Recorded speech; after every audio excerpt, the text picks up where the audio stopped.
Ni matai ni ken rabola na tui, wase wano. Na ika wani ni rauka walu sanga hulu ni ambaki, ni nondra lakotani. Mai na punua ko Ichipita, ko ira na Israeli. Ka kena ika wani ambaki, sa luwei ira kina. Na Israeli ko Solomoni, na hula ko Sifi. Ko ya ne karuni hula, sa mai tara ko koya, na wale choba. Ia na kena mbalabu ni wale, sa taravi choba ko Solomoni, na tui, sa ono sanga hulu na kiupiti. Kena raramba i rua sanga hulu. Kena dedere, e tolu sanga hulu na kiupiti. Ia na baranda, na mati ni wale ni soro, e rua sanga hulu na kiupiti, na kena mbalabu. Me tautau bata kena raramba ni wale. Sa tini na kiupiti, na kena raramba, na mati ni wale. Asa takapu koko e kina wale, e sona katumba e dhake, sa waka i songo, didila, mera i wuli kina. Asa takapa e sona i tamba ni wale e dhake, kina lalanga ni wale. Me waka woli wolita, na lalanga ni wale, iyo, na tikina tambu, kina lombi ni wasa. Ia, sa takapa e sona i tamba ni wale e dhake, me wolita. Na i tamba ni wale e ra, e lima na kiupiti na kena raramba. Ia ongori, e loma, sa ono na kiupiti na kena raramba. E ne katolu sa vitu na kiupiti na kena raramba, ni sa takapa kokoya, e sona i nono me wolita na wale, e taundaku. Ka me kakua ni dhurukina na lalanga ni wale. Ia na wale ni sa taratiko, sa tara e na watu, sa warau tago ti eliu, kakau kikea e muri. Asa asenga kina ni rorongo, e na wale kwa ya ni sa taratiko, na ituki-tuki, sa na matau, sa indona ka kaukamea, pakamatai.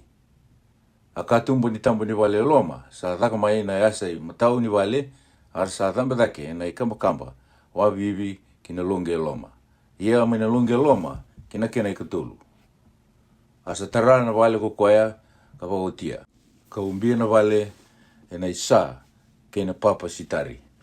Asa takapa iso na itambo ni wale, e na vea sana kethi ni wale. E lima na kiupiti na kenda dedere, ar sa tanga, kina wale, e na kau sitari. Asa e dhamai na wasa i chowa vi Solomoni kakaya, na wale ongo ko sa taratiko, ke wakako sa muria na nungu ilisi-lesi, ka kitaka na nungu lewa, ka wambauta na nungu i waro ke thanga mo lako wakakina, au na ngai wakatunde i taka vehiko na nungu bosa, ka ua bosa taka vei te vita na tamamu. Ia, ka una tiko ngā na kenra malio na Israeli, ka senga ni mbiuti ira na nungu tamata na Israeli.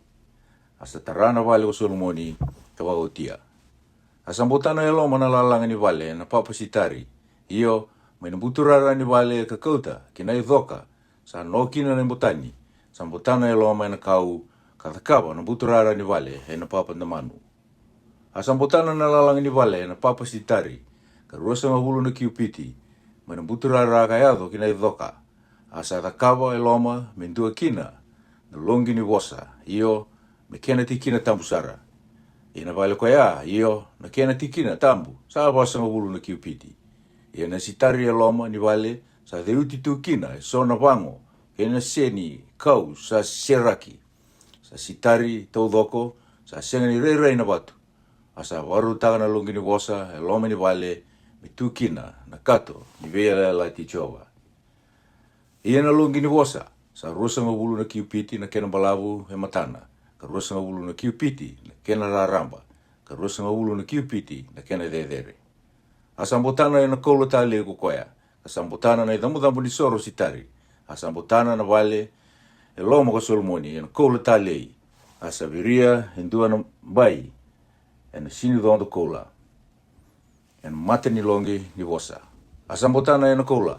Asa mbotana kukoya na wale tau dhoko na koula ka me oti sara na wale. E na idhamu ni soro tau dhoko sa tu mai na longi ni wasa. Sa mbotana na koula. Ia mai na longi ni wasa, sa takabo ko koea e rua ni cherupi. E na olive, sa tau ia tini na kiupiti na kenra uvedere. E ndua na tamba ni cherupi, sa lima na kiupiti, ka lima talaga na kiupiti na tambana kandua. Mai na sobu ni tambana indua. Ka yadho kina sobu ni tambana kandua sa tini na kiupiti. Asa tini na kiupiti na cherupi kandua, sa tau bata na kenra uivarau na cherupi, kenra ulevu. Sa tini na kiupiti na kena dedere endo na cherupi, asa wakata nga kina na ikarua ni cherupi. Asa viritu na cherupi ki loma ni wale loma, rau sa wakatetang batu na cherupi. Asa tarana lalanga na tamba ni do na cherupi, asa tarana lalanga kandua na tamba ni cherupi kandua. Asa vituri na tapan rau ki loma ni vale. Asa mbotana ni cheru pi kokoea e na koula. Asa de utu kokoea na lalanga ke nga ni vale. E wawulita e na wata karkara ni cheru pi. Ke na balambala ke na seni kau sa seraki e loma. E taundaku telenga. Asa mbotana na buturara ni vale e na koula e loma e taundaku telenga. Ia na isongo ni katumbu ni longi ni bosa. Sa na kabo kokoea e na olive. Na duru ni songo ke na ulu ni katumba. Sa ribi kalima na asa. Ia sa laka batalanga e na olive na isongo rurua. Asa de utikino kokoea na wakata karkara ni cherupi. Ke na balambala. Ke na seni kau sa seraki. Kamotana e na koula. Kamotana e na koula na cherupi ke na balambala. Asa ta kabo na duru rurua ni songo ni vale e na olive. Sa tawa ribi kapa na asa. Ia sandamanu na isongo rurua. Sa lumbirawa e rua na asa ni songo indua. Sa lumbirawa e rua na asa ni songo kandua. Asa deu te kino kokoe na cherupi. Ke na balambala, ke na seni kau sa seraki. Asa mbotana e na koula na kena deu. Asa viria na mbai ni rara loma e na watu sa ta. Katanga tulu. Kandua na yatu e na dhoka ni sitari. Sa tau e utaki na wali choba e na kawani ambaki e na hula ko sifi. Ia e na kena ikatini kandua ni ambaki e na hula ko puli. Kaya na ikawalu ni hula sa thakapaka o tina vale. Iyo na veti kina ketanga me waka na kene wala ketanga. Asa tarati koko koea ka vitu na ambaki. Wasi vitu. Asa ambaki tini ka tolu sa tarati ko kina na nona vale ko sulmoni. Asa waka o tia todo na nona vale. Ni sa tarata langa na vale ni wikau ni lepanoni. Na kena balabu, e ndua na rau na kiupiti, kena raramba, 5 na kiupiti. Kena dedere, e 3 na kiupiti. E na ndomo ni nduru sitari, sa e atu ba. Asa sona e dhoka sitari, e na ndomo ni vei nduru. Asa umbe e dhake, e na sitari, e na ndela ni vei dhoka. Sa no e na ndomo ni nduru, e lipasa ngahulu kalima. Sa tau e atini kalima, e na atu e andua. Asa tolu na atu songo didila me raikina. Asa vindo nui na sana me raikina e na atu e tolu. Asa taki leu na songo didila kedenga. Kena vinduru telenga. Asa vindo nui na songo didila me raikina e na atu e tolu. Asa takabu kokoe e ndua na paranda e na vinduru. A kena malawu e 5 na kiupiti. Kena raramba e 3 na kiupiti. Asa tu e matanda na varanda. Ka so na duru kena idhoka leu sa tu e matanda. Asa ngai da kawa e ndua na varanda. Me tu kina na itoki wakaturanga me loa mai kina. Iyo na varanda ni vele wai. Asa mbotana na sitari. Mai na asa ni rara e ndua kena i karua. Ina nona vale. Kandau tiko kino kokoea sa ndua tani na kena loma ni mbai. Na kena mbai na varanda. Asa waka kina na kena i dakadaka. Asa takawa talanga kusulumoni e ndua na vale. Me waka na varanda ongo me nona na luwe ferro. O kwea kawatina. Sa watu ta lei ongori kerenga. Me waka na warau ni watu sa ta. Sa lou waro e nai waro. E loma e sau talanga. Iyo me na kene abu kaya ado kinendela ni lalanga. Ka mai tau daku waka kina loma ni mbai lewu. Ia sa watu ta lei na kene abu. Na watu li lewu. Na watu e tini na kena kiupiti. Kena watu e walu na kena kiupiti. Ia endelana sa sona watu ta lei. Me wakana i warau ni watu sa ta. Ka sona sitari. Ia na loma ni mbai lewu. Sa wawulita sa atu tolu ni watu sa ta. Kandua na atu ni dhoka sitari. Ia me mbai ni rara loma kina vali choba. Kina varanda ni vale. Hasata laki ko Solomoni. Ka wakau ti urami mai taia. O koea na luvena, indua na yanda ina matangali na fitalai. A kai taia ko tamana. Kasa matai ni parasa. Ata mata bukusaro ko koea. Andaulo makasa ka kena matai indina ni ka parasa kerenga. Asal ko mai ko koea visolomoni na tui ka kita ka na takataka kerenga. Asa rakawa e runa ndur parasa sa tau ya tini kawalu na kiupiti na kenro dedere. Asa vivia vei rau ya ndua na ndali, sa tini karua na kena kiupiti. Asa rakawa na parasa, sa waga wai dalataki, e rua na ndomondomo, me viri kina dela ni veinduru. Na kena dedere e ndona domo e 5 na kiupiti, ia na kena dedere na domo kandua e 5 na kiupiti. Na lawa viu volavolai, kene sinidondo sa mulodi, kina veindomo sa tu e ndela ni veinduru, e vitu kina ndua na domo ka vitu kina domo kandua. Asa daka na veinduru, ka sa rua na atu me volita e taundaku ni lawa, me umbia na uku e wakana pome karaneti, na domo kaya sa tu e nandelana. Asa daka kina na kene kandua ni domo.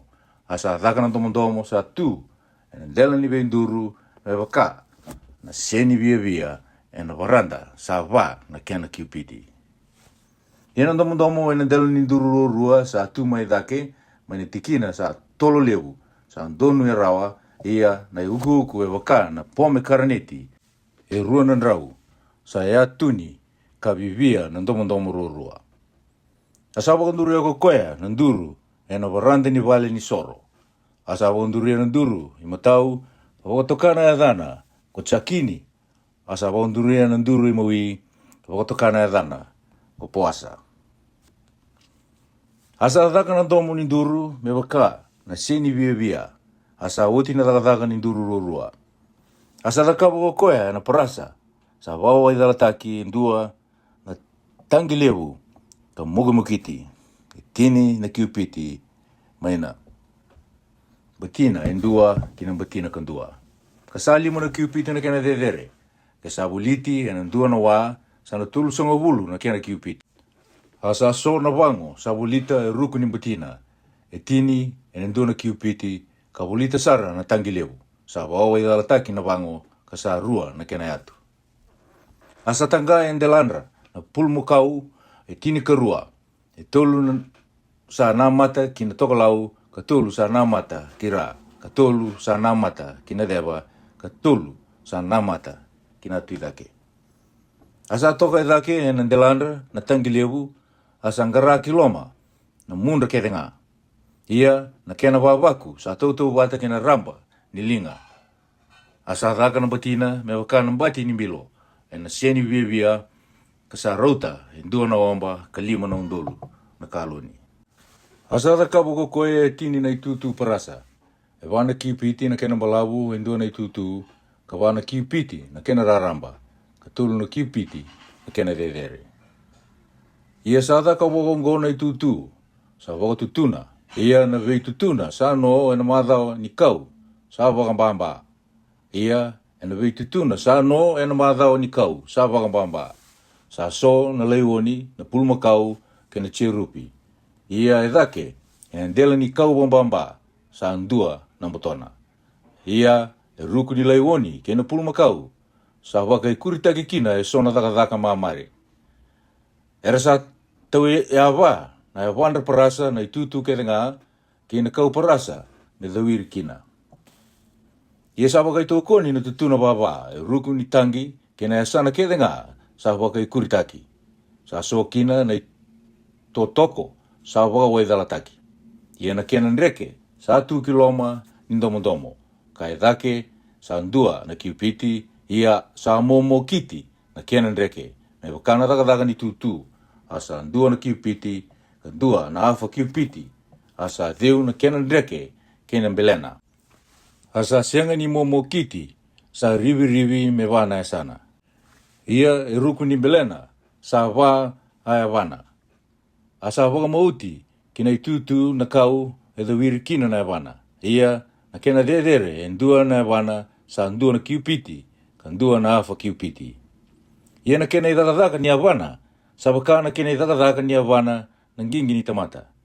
Sa waka wai dhalataki kedenga na kau sa dhawiri kina, kena tikina sa dhuru kina na ka sa dhawiri kina. Ke ina batina kena i sa. Asa tau e awa na kena i totoko e na ndua na i tutu e na tutu na baba. Sa dhaka wata sara na vei totoko kena i tutu. Ia e na ndela ni tutu sa ndua na domo sa ndua na afa kiupiti na kena dedere. Ia e ndela ni tutu na kena i wakambamba ke ina mbelena sa dhaka wakakina. Asa deu toko koea e na vei tikina raramba e na kena i wakambamba keina belena, e so na chia rupi, na lai uoni keina balambala, asa wakarau watani, wakavinaka.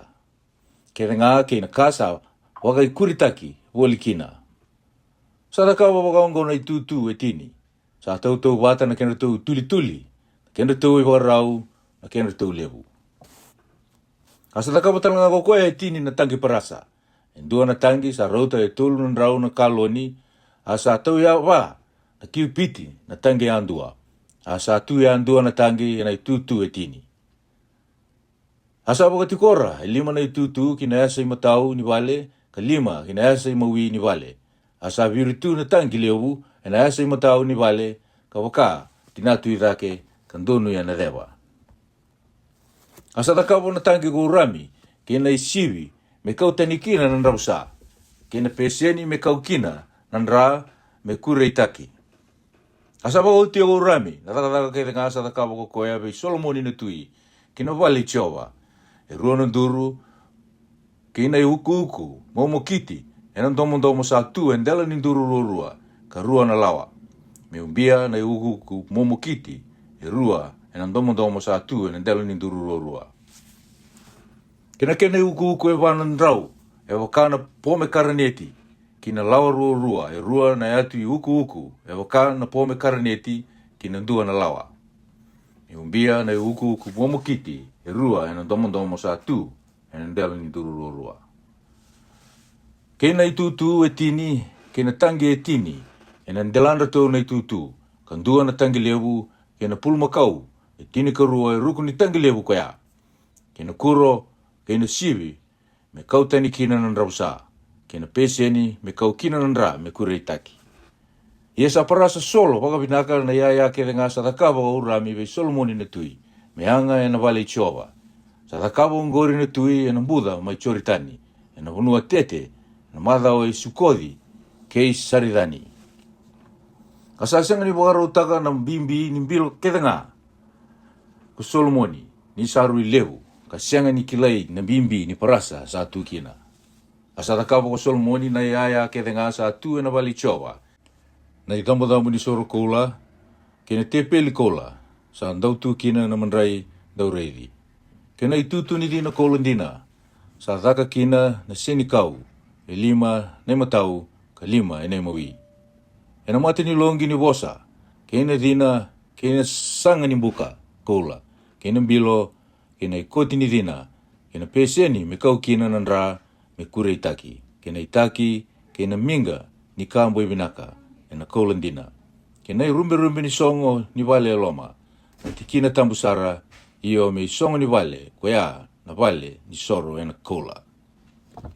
Asa ko tinataka kita nga sa katakawa Solomoni na tui kina wali chova, asa kauta kiloma ko Solomoni na kawa tambuya, mene chova ko te vita na tamana, na siliwa kena koula, kena yaya sa virtu wata, kena yau ni wali chova. Hose walu, sanga e wakasongo ni irabata na nonangasi na Israeli ko Solomoni, ke ira keda nga naturanga, ni vei matangali, ke ira sa liu ve ira na nonangasi na Israeli, vei Solomoni na tui ke Jerusalemi. Na rakauta dhake na kati ni vela lati chova, mai na koro i te vita, ko ya, ko sewoni. Arasa songo ni wata vei Solomoni na tui, ko ira keda nga na Israeli. Kina so lewu sa ia, e na ika vitu ni vula, ko ida nini. Arasa ala ko kede, mai na nonangasi na Israeli, arasa ala veta dhake na katu, ko ira na bete. Arasa kauta dhake na katu i chova, kena vale, ni vei waki, kena yaya tambu keda nga, ka tu e na vale tamu.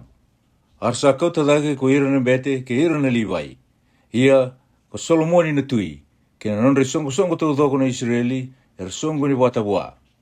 Era sa tiko watakaya, e na mate ni kato, ka wakadamora tiko na sipi, ke ina pulu makau. Sa sianga ni tuku ni rawa, sewili rawa, e na huku ni kenra bunga.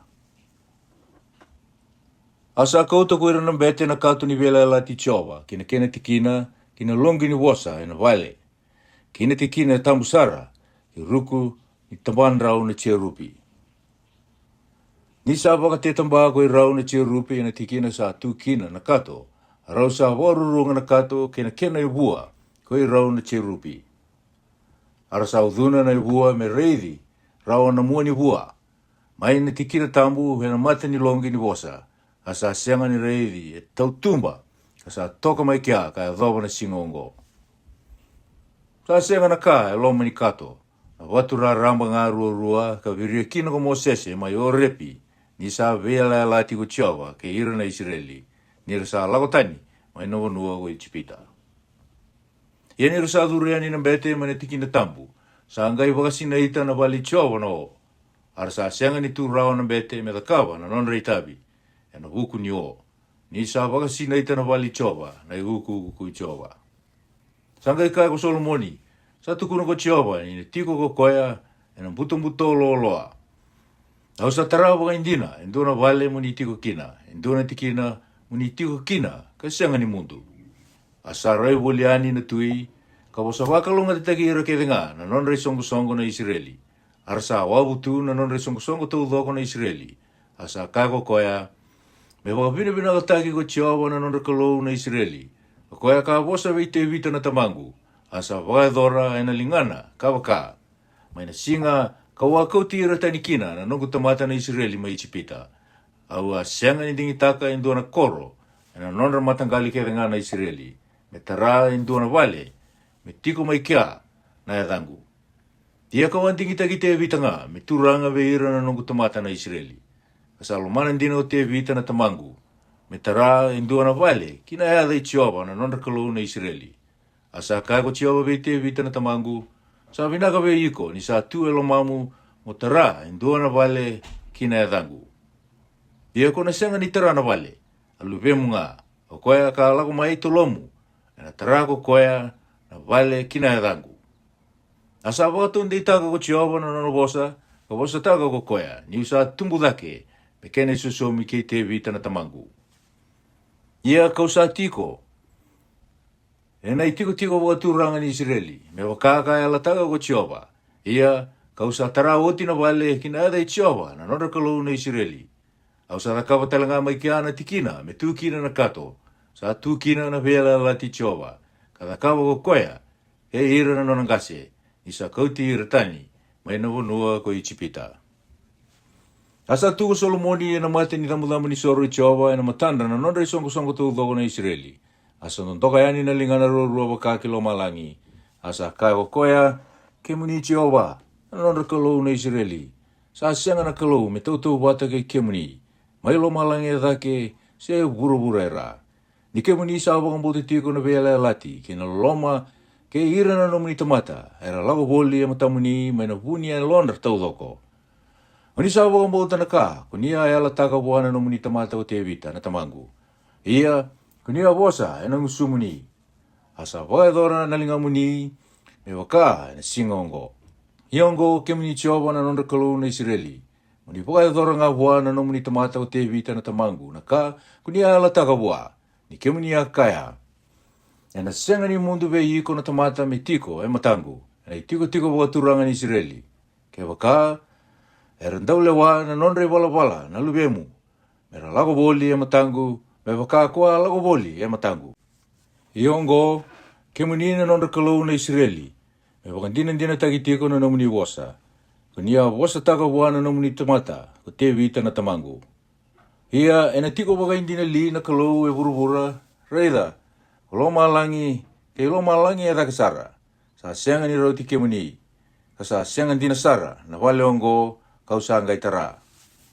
Ia muni ngo lewa ngā, ke muni Chiova na nongu kalou.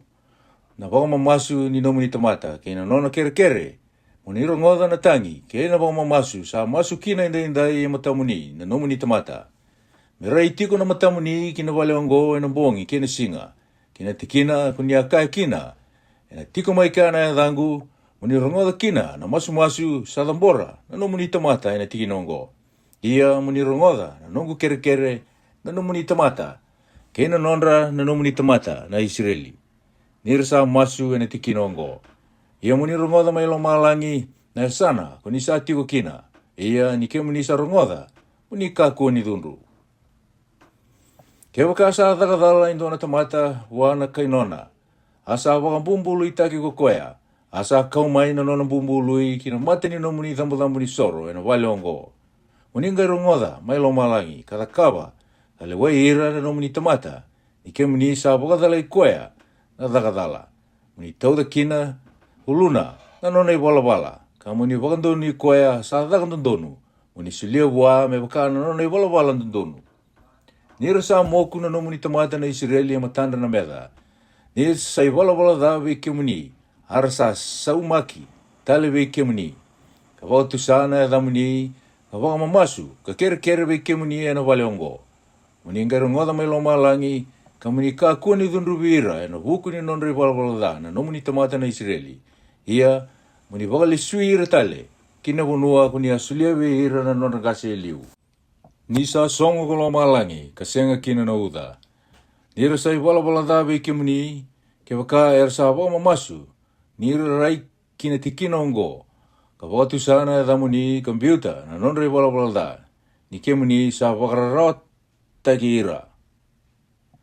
Muni ngaro ngoda mai loma langi. Ka kakua ni dhunrubi ira e na wuku ni nonri wala da. Na nomuni tamata. Ia na nomuni tamata na Israeli. Muni wakawuli ira kina. E na sala vinaka mera lako kina. Ka sulia na uda kina nomuni wanua. Muni sa sulia we ira. Na nomuni tamata me wata. Ke wakasa andau singa na wanua. Ke wakasa andua na mati lewu. Ke wakasa adha. Maina itei se malai lewu. Se kania na wonre. Se na nube. Ke waka ersa bukuia. Na nrua na wanua ni nonre wei koro. Ko ira na meda. Me wakasa andua na rarawa. Lewu sindua na mate. Na masu keda ngā kina kera keda ngā. Sana ia indua na tamata. Se ko ira keda ngā na nomuni tamata na Israeli. Ni sakila na tamata ya andua. Ka kena da ni alona. Asan tondoka na yani na lingana waka. Kina wale ongo. Muningaro ngoda mai loma langi. Na ya sana. Kuni sati ko kina ia muni ka kua ni dhunrubira. Ka muni ia ngā ka sulia buana tamata ya andua me waka na nona i wala keda ngā. Nike muni sakila na alona. Nike muni sakila iyo. Ko ike muni ndondua ngā. Na alona keda ngā na luwi ni tamata. Mererere waki ke muni e na ngona keda ngā er saambula tiku kina. E na wunua ko ni asulia we ira. Na neima mingase liu. Ia e na wuku ni kaitani. O koe sa asenga ni kaiwata. Ke ira na nomuni tamata na Israeli. Ni sa lago mai na wunua waiawa e na wuku. Ni adamuni. Ni na rongoda na adamuni lewu. Kene linga muni kaukaua. Kene linga muni sa ndondo tu. Ni na lago mai ka masu e na wale ongo. Muni ngaru ngoda mai loma langi na e sana.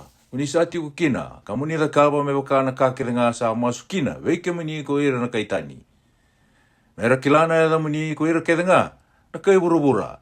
Ka mera rere waki ke muni me waka taki ira na nomuni tamata na Israeli, mera kila, ni sa wakatokai na e da muni na walongo, kausa tara. Ke waka er sala ko yani ko ira na nomuni tamata, mera wala ke ira na nandrameda. E sala keda ngā ko ni tala ira kina, kar sa masu we chioba waka kina korongo.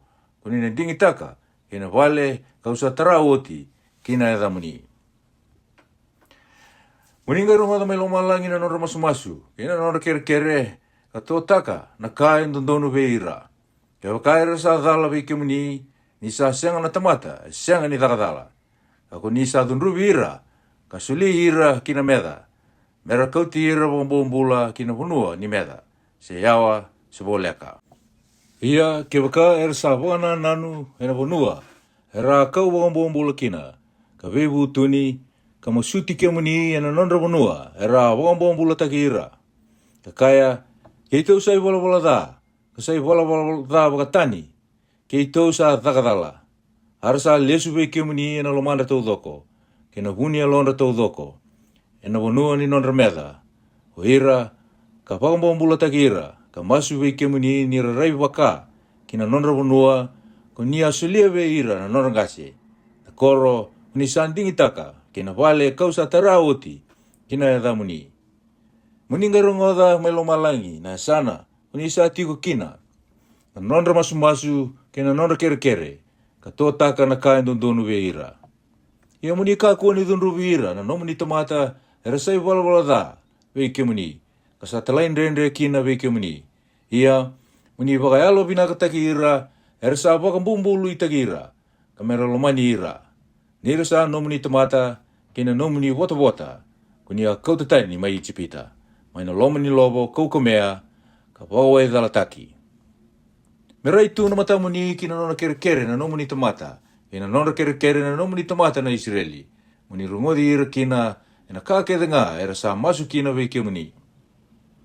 Ni ke muni ata o se ira mera nomuni. Mera nomuni wata mai ve ira kede ngā na vei matini tu e burubura. Me wakakuni a kaya e na ngusi mo sese na nomuni talatala. Ichi ovo na kalou. Ni ke muni a kauti ira tani na nei mamengase mai i chipita. Ia ni sa o tia kede ko Solomoni na masu ke na kere ongo ve Jehova sa tudake ko koea mai na mate ni damu ni soro i Jehova ka sa kua ni tekin turu tiko ka sa ndondo tu na lingana lo malangi.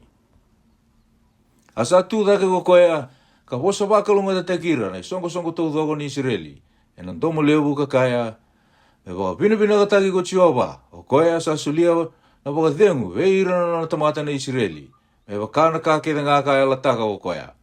Sa sianga ni lutu, en dona bosa, en nona bosa ni ala vinaka. Keda ngā, ka bosa taka ko koea, en ngusu i mo sese, na nona i talatala.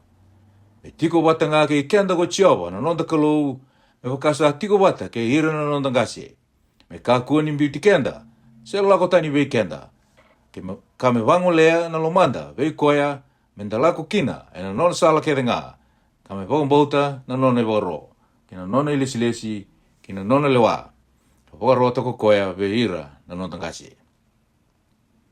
Ia na nungu boso ngo kausa masukina e na mate i Jehova. Me vole ka ve Jehova na nonda kalou e na singa ke na bongi. E ta kawa kino ko koea na ka indondonu ve iau na nona tamata. Kina ka indondonu ve ira na nona tamata na Israeli. Me waka sayanga e na singa yandua. Mera kila kina ko ira kere ngā na vei mati ni tue burubura ni saka lou ko Jehova ka sa sianga tale in dua tani. Ia minundonu na lo mamu ni vei Jehova na nonda kalou. Muni muria na nona i lesi ka wambauta na nona i woro me waka na singongo. Asa wakatambora na isoro na mate i Jehova ko koea na tui ke ira wata kaya na Israeli kere ngā. Asa wakatambora vei Jehova Solomoni na isoro ni vei bina kati. Rua na i wamba ka rua na undolu na pulmakau, ka tini ka rua na wamba na sipi, arasa wakatambuya, na wali Jehova ko koea, na tui ke ira kete ngā na Israeli. E na singa koea sa wakatambuya ko koea, na tui na lomani mbai, e na mati ni wali Jehova, ni sa wakatambora mai kia na isoro kama, ke ni mandra li laukana, ke ino uro ni soro, ni bebi na kati, ni sa lei, na i damu ni soro parasa sa tu e na mate i Jehova, me wakatambora kina na isoro kama, ke ni mandra li laukana, ke na uro ni soro ni bebi na kati. E na ngauno koea sa ia na so lewu ko Solomoni, ke ira watakai na Israeli kere ngā, e ndua na songo lewu, sa wakatika buu ma ni dhuru ke ia madhi, ka e dhobo na udhiwai i chipita, e na mate i Jehova na nonda kalou, ka bongi vitu tale, iyo, e tini ka wā na bongi. E nei ka walu ni bongi sa tala i reani na tamato ko koea, ara sa bosa wakalungo te teki koea na tui, ara sa lako ki na nonda vei wale, ka sa reki ka marau na e londra, e na wuku ni kabinaka kele ngā, sa ka kawa ko Jehova vei te vita na nona i talatala, ke ira tala ngā na Israeli, na nona tamata. Wase e diwa, ia sa iado, ni sa tarawa o oti ko Solomoni na wale Jehova, ke na wale ni tui, ke na kakele ngā kangandrewa ko Solomoni ka viada kawa. Sanga i rei talevei Solomoni ko Jehova, me wakana nona rei wa mai kipioni. Asa kai wa ko Jehova, au sa rongoda oti, na nomu masu, ke na nomu kere, ko au masu kina vei au. Au sa wakatambuia na wale ongo, ko sa tara oti, me tiko kina na e dhangu ka tau mundu. Ia, e na tiko mai kia, na matangu, ke na lomangu e na vei singa kere ngā. Ia ke waka ko na lako boli e matangu, me waka, ka lako ko te vita, na tamamu. E na alondina, ke na i wala ndondonu, mo da kawa na ka kere ngā kaua wakarota vei iko, ka wakambauta na ka kaua salisia, ke na ka kau salewa. Au na ngai wakataunde i taka na i tiko waturanga, ni nomu mate ni tu, mo le wakina vei ira na Israeli, ka senga ni mundu. Me waka kaua e alataka, vei te vita na tamamu, ka kaya, e na senga ni mundu vei iko, na tamata me tiko, e na nonda i tiko waturanga na Israeli. Ia ke wakando na wukitani, mando kua ni muri au, o ike mundeu se ko ira, na lupe mundeu. Ka sianga ni bokong bauta na nongoi boro, ke na nongoi lesi-lesi, ka usa tau da ke mundeu. Ia, da usa lako tani, ka ngarawa na kalau tani, ka dhuba be ira. Au nangai munduki ira tani na Israeli, mai na wanua, ka uasulia be ira. Ia, na wale ongo, ka usa wakatambuya kina ya dhangu. Au nambiuta tani ya matangu, e na ndau da wuti, talenga na imbole, ko ira na Israeli. Kana wosa mbeli taki, be ira na be matini tu kedenga. Ia, e na huku ni wale ongo, sa de tu. Herna kurumbui ko ira kede sa lako bolikina, ka waka isa. Arana kaya, e na huku ni dhaba mbeka sa dhaka kina waka ongo ko tsiowa, kina wanua ongo, kina wale ongo. Ia, e na kainaki, nira sam biuti tsiowa, na nondra kalou, o koea ka kauti ira, na nondra ngase, mai na wanua ko ichipita. Arasam bauta e sona kalou tani, ka dhuba be ira, ka ngarabi ira, o koea ongo, sa waka dhora kina be ira ko tsiowa, na kada kede nga ongo. Iani sa o tinam baki rua sangabulu, sa tarati ko kina ko Solomoni, na wale rua, na wale tsiowa, kina wale, ni tui. Sa kauta be Solomoni, ko ai rami, na tui taia, na sitari, kena ndamanu, kena koula, me wakana ka kede nga, sa vina kato ko koea. Sanga iso lia be ai rami, ko Solomoni na tui, e rua sangabulu na koro, e na wanua ko kalili. Asala ko yani ko ai rami, mai taia, me laki kreida, e vei koro ka sulia ua o Solomoni, asa siangani vina kato ko koea. Asa kai ko koea, e vei koro dhawa ongo, ko sa sulia vei au, na we kangu. Asa wakatokana ya dhanro ko koea, na wanua ko ke puli, ka dhawa na singongo. Asa wakauta ko ai rami, vei koea na tui, hinduana nrau, ka rusanga bulu na talendi kola. Iongo na wakatawadawa, sa wakarota me ia ko Solomoni na tui, me tarakina na wale tiowa, ke na nona wale, ke Milo, ke inambai ke Jerusalemi, ke Asori, ke Mikoti, ke Keseri, sa lako dhake liu, ko Fero na tui Ichipita, ka kambai Keseri, ka wakama, ka wamate ira na kai Kenani, era tiko, ena koro, ka sulia, me kanilolo mawana lubena, na oti Solomoni. Asa tarai Keseri ko Solomoni, kei pedi oroni, mai ra, kei pealadi, kei tatimoa, mai na vei kau, ena wanua. Kena vei koro keda ngani au nei Solomoni, kena vei koro ni ngingi ni walu, kena nondra vei koro na tamat dau bonto ose, kena kakede nga sabi atara ko Solomoni mai Jerusalemi, kei lepanoni, kena wanua kede ni nondra matini tu. Ia na tamata kede nga sabo mai vei ira na amoraiti, ke ira na itaiti, ke ira na perisaiti, ke ira na waiti, ke ira na chepusaiti, era sianga ni kawabata, ke ira na Israeli. Ia na lubena sabo, me tarabi ira e na wanua, ko ira na sianga, di wakaru sarao ko ira na Israeli, iyo, pe ira salisia ko Solomoni, na wakatawa ni bombula, ka dhawa na singongo. Ia kasanga ni bombula taka, indua mai be ira na Israeli ko Solomoni, ia, era sa tamata i walunga, kena nona tamata turanga, kena turanga ni nona i walu, kena turanga ni nona ngingi ni walu, kena nona tamata ndau bondo ose. Oirongo sa turanga beira na leo ni takataka i Solomoni, era sa leo 5 nrau, ka 5 sangabulu, era sa lewe ira na tamata, era sa kita katiko na takataka. Ia sa lako dhake na marama, na lube i Fero, me na koro i te vita, kina wale sa tarau Solomoni menona, sa angai tarai milo ko koea. Asa wakatambora po tolu, ena vean bagi ko Solomoni na isoro kama, kena isoro ni bebi na kati, ena itambo ni soro, katakabo ko koea na wali chowa. Asa wakamakina, na kambo e binaka, ena itambo ni soro sa tu, ena mate i chowa. Asa wakotia na wale ko koea. Asa takabo ko Solomoni na tu e sona wanga, mai Esioni Keperi, Oleka, ki Elodi, mai na matasawa ni wasan damu. Ena wanua ko itomi. Asa tala ira na tamata, ina be wanga wai rami, ko ira era kai wai. Kandau kila na wasa, mesala ko bata kai ira na tamata i Solomoni. Arasa lako ki oferi, ka kauta mai kia na koula, e wanan rau ka ruasanga bulu na talendi, i wei Solomoni na tui. Wase chini, ia ni sarongoda ko koea, na randini sipa, na kene rongorongo kei Solomoni, e na huku ni adai tiowa. Sa lako me wakatau lei koea, na wasa waka imbale wuni. asa lako kokoe ki Jerusalemi, kina nona leo ni sala, era leo bungasara, kina kameli eso, sa wawundo ke kina, na kambo vinaka, kina koula, na kali usara. Kina watu talei, ia ni saya to kokoe vi Solomoni, era usabe sa ki kaya, na kakeda nga sa tu elomana. Asa tukuno wao Solomoni na kakeda nga sa tarongo kokoea, sa sianga indo na ka sa wuni wa na tui, me sianga ni tukuno wa kokoea. Ia ni sa redo oti kokoea na randini sipa na wuku keda nga Solomoni, kina vale sa tara oti kokoea, kina kakana mana nonra te peli, kina nonra tiko na nona tamata, kina nonra tu, era sagara vikoea, kina nonra isulu, keira randau tu na mena, kina nona i dambe, sa dambe kino kokoea, kina vale ichova, sa yali na nona lomandei. Asa ka kokoea buana tui, sa rongo dina, kawarongoda na nongo bunua, na wuku ni nomu i wala, kina nomu wuku.